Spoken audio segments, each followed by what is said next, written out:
వచ్చరికి 1 ఇయర్ మొక్క అండి. ఇప్పుడు మనం నాటి సుమారు దీనికి నాటక ముందు ఒక 6 months ఉంటుంది, మన నాటి ఒక 8 months అలా అవుతుంది. దీంట్లో ఆల్రెడీ ఒక కాయ అంటే మీకు చాలా వచ్చినాయి, సుమారు 7-8 పిందెలు దాకా వస్తే అన్ని కట్ చేసుకుంటూ వచ్చాం. ఒకటి ట్రైల్ జస్ట్ ఏంటంటే వస్తాయా అనేది చాలా మందికి డౌట్గా ఉంటుంది. 1 yearకి ఎయిట్ చూడండి, నేను కూర్చుంటే ఈ 8లో ఉంది మొక్క. దీనికి కాయ ఆల్రెడీ వచ్చిందనమాట.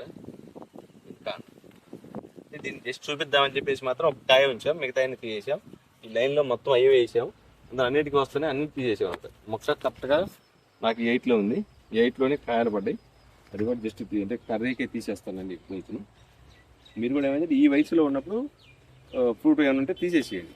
కొంచెం మినిమం కొంచెం హైట్ వచ్చేసి ఆ కాయ పడిన తర్వాత కూడా కొమ్మ తట్టుకునే అంత తెమ్ము గట్టిగా వస్తేనే అప్పుడే మనం వదలాలి. మనకి సెకండ్ ఇయర్ అయితే పర్ఫెక్ట్గా దీన్ని ఫ్రూట్ కోల్పోవచ్చు. మేము ఇచ్చే ప్యాకెట్లో వచ్చి చిన్న మొక్కలకు కూడా చిన్న చిన్న పిందెలు ఉంటాయి, మేము ఇప్పుడు కట్ చేస్తూ ఉంటాం. మీరు కూడా నాటిన తర్వాత కట్ చేసేయండి.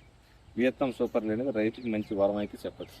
క్వాలిటీ సూపర్ ఉంటుంది, స్మెల్ చిన్న పిందె పడ్డప్పటి నుంచే దాని యొక్క స్మెల్లే డిఫరెంట్గా ఉంటుంది.